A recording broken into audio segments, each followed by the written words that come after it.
Hey guys, and welcome back to my channel. If you don't already know, today's video is going to be a little bit different and a little bit intense, so if that is not your cup of tea, I would suggest going and finding another video to watch. Today is World Mental Health Awareness Day. 1 in 4 people in the world suffers from some form of mental health disorder. That statistic in itself is shocking, but the fact that the stigma still exists in 2017 is even worse. This is something really close to my heart. If you didn't already know, if you don't follow me on the likes of Twitter, Instagram, or you haven't read my blog, you may not know that I myself do suffer from depression. And I have been very vocal about this within the past year. So my depression mainly stems from an issue with my self-esteem and my self-image. This self-esteem issue has stemmed from the fact that I have been bullied for pretty much 3/4 of my life. So I have been bullied since I was about 7 years old. I have always been a big girl. I have always been the fat one, the ugly one, but the bullying got worse as I got older. Obviously, as I started to understand more, I started to go to, because I went to a very small school, so there were 3 girls in my year. So I didn't really have, it wasn't really a thing where you compared yourself to anyone else because there was only these 2 other girls in my year. When I went to secondary school was when it got worse. I started to notice how different I was. I started to notice how pretty some of the other girls were, how nice and slim they were, and it started to really get to me. So unfortunately, one of my coping mechanisms when I was younger was to comfort eat, which made my situation worse. And this just got progressively worse as I got older. I was a really late bloomer, so I didn't hit puberty until I was about 15 or 16. So I carried a lot more weight in general until an older age. So my issue was always with my self-esteem. If you haven't already, I will put the link to one of my blog posts about my depression down below. But it was something that really got to me, was the way I looked. As I hit puberty, my body started to change. Obviously my hormones started to kick in, which made this feeling of self-worth even worse. But my body image wasn't the only thing that, well, it was the main thing that set it off, but I didn't really think I had an issue. I could put these to the back of my head, they would still niggle at me. But I wasn't diagnosed with depression until I was 15. I was diagnosed after the death of one of my friends whilst we were at a house party. This is one of these things that was my trigger. For the fact that we were so young, you don't expect to leave a house party and be told the next morning that someone you saw less than 12 hours ago is dead. And it's still, to this day, it probably always will get to me.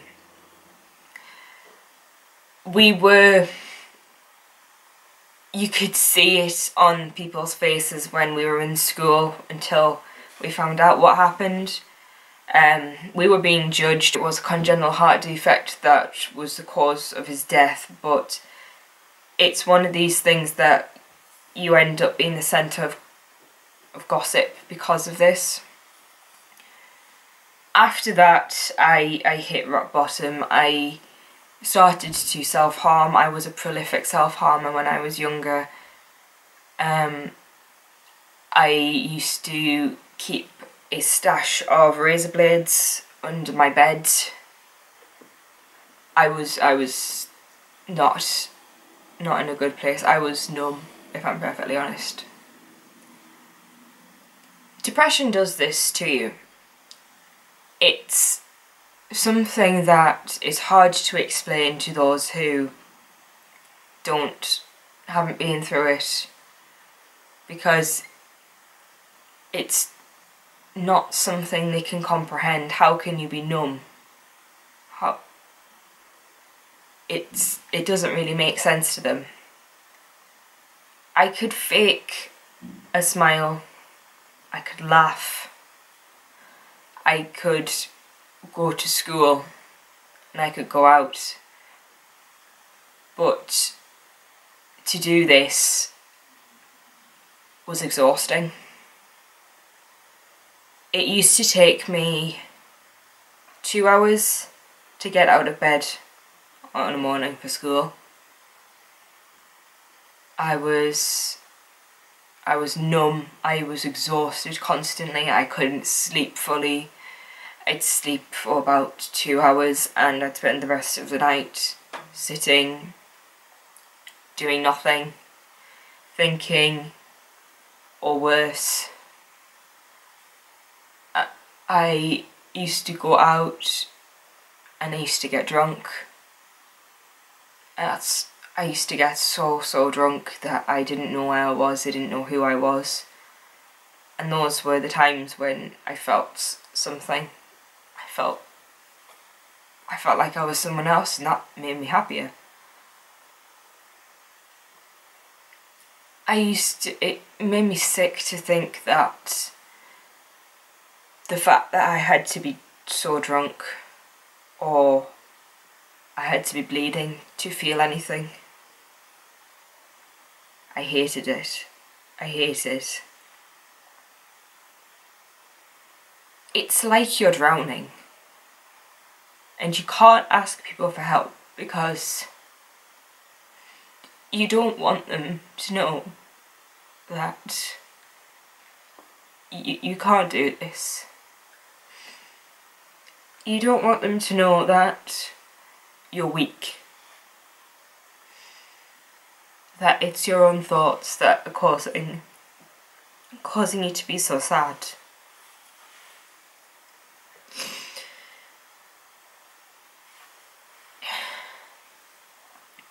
You don't want to feel like a burden to anyone, because that's how you see yourself. You're worthless, you're pathetic.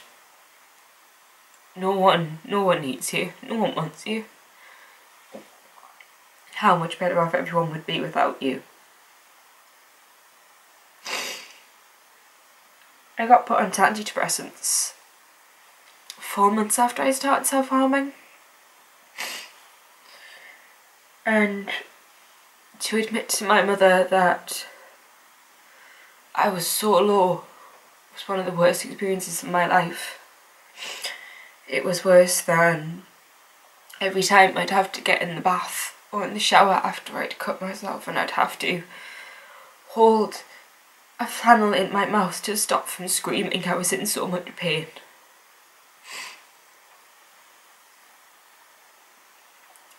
The look on her face, she looked so disappointed. But I knew I needed help. I got counselling. I was put onto medication, and the medication worked, the counselling didn't. I didn't like to talk about my feelings, I didn't like to talk about what was wrong, because I felt stupid to say I'm like this because I hate myself. I hate the person I am. I hate looking in the mirror. And I hate the thoughts go through my head. I don't understand how you're supposed to admit this to someone and how you're supposed to feel fine by saying it out loud. I thought I was alright. I got better. I got happier. The side effects from the antidepressants were horrible. I'd started to eat again. I used to live off 1 meal a day and a packet of cigarettes and a packet of chewing gum and Diet Coke.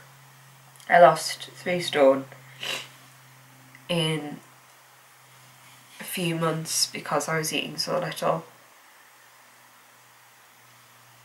Luckily, it didn't really show because I was already so big. But I put the weight back on and I put it on. I really did put it on. And I thought I was alright, and I took myself off my antidepressants at 16. There was no real weaning phrase for me. I just took myself off them, which was stupid. And I started to get the thoughts back. And one night I sat in my room and it got too much for me. And the whispers of these thoughts were no longer whispers, they were screams. And I was deafened by these thoughts, and I overdosed on my antidepressants. And I remember lying there feeling so very tired. And I just told myself, you'll be fine soon. You'll be asleep soon. And then it'll be alright. Everyone will be alright, because you won't be there anymore. They'll be fine.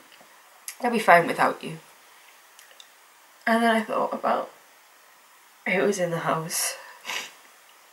Tried to list in my family who would be alright, and the thought of my mother finding my dead body at 16 slapped me back to a reality that I was so far from. And I told my mother. I told my mum that I had taken an overdose. And I spent the next night in hospital having hourly checks on my bloods to make sure I hadn't ruined my liver. I had observations. I had a doctor tell me how stupid I was for taking an overdose because I could have killed myself. And I was so tired. So tired. It was just a moment when I thought, I can't do this anymore. I just can't. I can't be this sad all the time. I can't be in this situation any longer. It's draining me. And the choice was I either try again or I get help. So I got help again. I had more counselling. I had more drugs. I got my drugs watched. I used to have to keep them in my mum's room to prevent me from overdosing. Again. It got easier. I got taken off them when I was 17. And I got put them back on them. And I came back off them when I was 20. I lasted a good few years. And at 22 I went back on them. I knew I needed help. I knew my triggers, I knew my red flags. You get to know what your issues are. You get to know when you're heading downhill, you get to know when you're heading for a relapse. And sometimes just knowing these things is one of the struggles over, one of your fights over. I got put back on them and I was on them for a while. It's hard to explain to people why you're like this. It's hard to explain the fact that it is your brain that has caused this. I've been through so many situations that I know could have triggered a worse relapse, could have pushed other people over the edge, and it didn't, thankfully. I've been through the death of 3 of my friends. I have been through an abusive relationship. I've been through the death of both my grandparents, both my grandfathers. I've lost friends, so many friends. over the years because they don't want to bother with me, because when I isolate myself, I don't make an effort with anyone. And if they can't be bothered with that, so they don't bother with me. And it's so lonely. It's such a lonely position to be in. To just feel like you're there, you're breathing but you're not living. Getting out of bed will wipe you out for the day. The thought of food makes you want to vomit.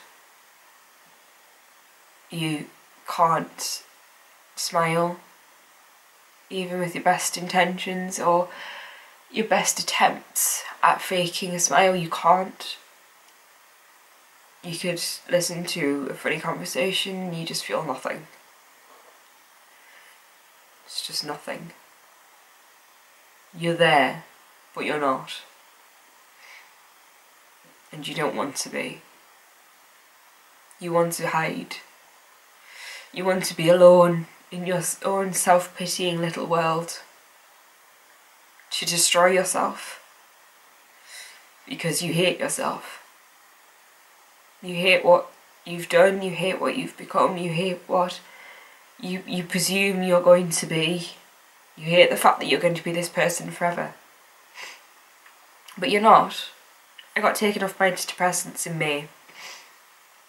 I was actually in Monaco at the time when I had my last one, on holiday with two of my best friends. And the fact that I had their support, their smiles when I said to them, this is my last one, and it's going to be my last one, ever. You've got to surround yourself with people who love you, and you've got to find a way to cope. I didn't want to be on drugs for the rest of my life, and I didn't want to have therapy for the rest of my life. I hated therapy. I've had in-person therapy, and I've had computerised CBT, or cognitive behaviour therapy, and I don't like them. I don't think they work for me. The drugs worked, and I needed to find a way for myself to fix the way that I think and to find a way to cope. I started to run. Exercise helped me when I was on the antidepressants. I worked out that it did give me that rush of endorphins that I needed to just get through. It made me feel better and it made me look a bit better. I started to connect with people who were like-minded, people who shared the same interest. The Formula One community and the racing community in general has been amazing for things like this. The amount of times I have put on the likes of Twitter when I just needed a little bit of help from anywhere, and they rushed to me to comfort me, to make me feel like part of something, to tell me how loved I was. The amount of messages I had when a few months ago I said I needed a break, I was just exhausted and it was just too much. They rallied around me. My best friends, the ones that can pick up on the fact that I haven't spoken as much in a chat, or I haven't posted on Twitter in a day or two, or I've not done I'm not my usual self. If I haven't posted on Twitter at least daily, I'm not myself. And they pick up on that and they'll message me, you're not yourself, what's wrong? Are you okay? I'm here if you need me. They are the kind of people that you need, and they're there. No one is completely alone. There is always someone there for you. Samaritans were a really big help for me. When I was 20, I did ring them again. I haven't self-harmed since I was 18, and at 20 I was sat one night considering just taking a razor blade down my wrist and ending it all over again. So I rang them and they were amazing. Sometimes you just need someone to talk to. It's different to talk to Samaritans because they know what to say. They're not flying blind. And they are so comforting and caring. I've got to say props to them because I couldn't do your job. It's hard. But if you want to get better, you have to put in the hard work. I know I'm not cured, but I spend pretty much every day going to the gym now to fight off these feelings. I've had days when, the past week actually, the past few days, I have felt so low. But I can pull off a brave face, so I go running or I go to the gym and I get these rush of endorphins and I feel better. And I watch some cute animal video, or I watch a video of Daniel Ricciardo doing something stupid, and I feel better. I have my ways of making myself feel better. I know how to cope. I know how to pick myself up. I know how to avoid my relapses. And I know that when it all gets too much, and I know when I need help, when I need professional help, to get it. Because I don't want to be that person again. I don't want to have to apply dressings to my legs and my arms and pretend that I've sprained my wrist because I've cut my wrists again. I don't want to have to spend more time, if I get into a new relationship, explaining what all these scars are because I've added to them. My scars aren't very visible, thankfully. And I know a lot of people think that it's an intention thing, and it's not. My scars are coverable. The ones on my wrist are barely visible. My deeper ones on my hip are covered. If you need help, please get it. There is always someone there for you, no matter what.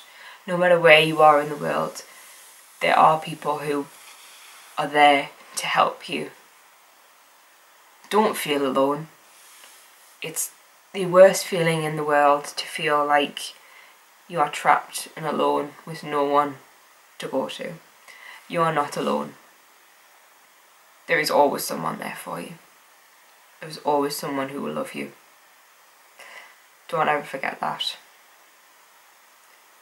I've been called an attention seeker for how vocal I am about my depression and my past suicide attempt, and I don't care anymore. You can call me an attention seeker all you want, but if it draws attention to the fact that someone is not alone in this situation, that someone else has been through this and they've come out on the other side, they have seen the worst parts of depression and they've come out, then I will keep blabbering on about it until I am red in the face, until my throat is sore. I will keep going as long as I make people aware that there is help out there for them when they're in this situation. I don't want anyone to ever get to the point where I did, where they felt like taking their own life is the only thing for them, is the best thing for other people around them, because it's not. It never is. It's never the best option for anyone. Thank you for watching. I'll put the links to the various suicide hotlines below, along with any information that has helped me in my depression. I'll also link you to my blog post about my depression. Hope you have enjoyed. Hope this has been informative. I know it's been very, very personal, and I'm really sorry for crying so much. But this is my life.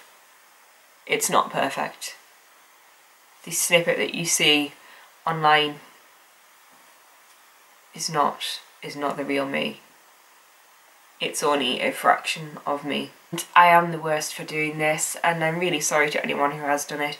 Please keep your nasty comments to yourself. I'm trying to stop doing this as well, because I am as bad as the people who bullied me some days, and I hate that. But for now, I'm going to sign off. I will be back with something a bit more light-hearted, hopefully by the weekend. But for now, ciao.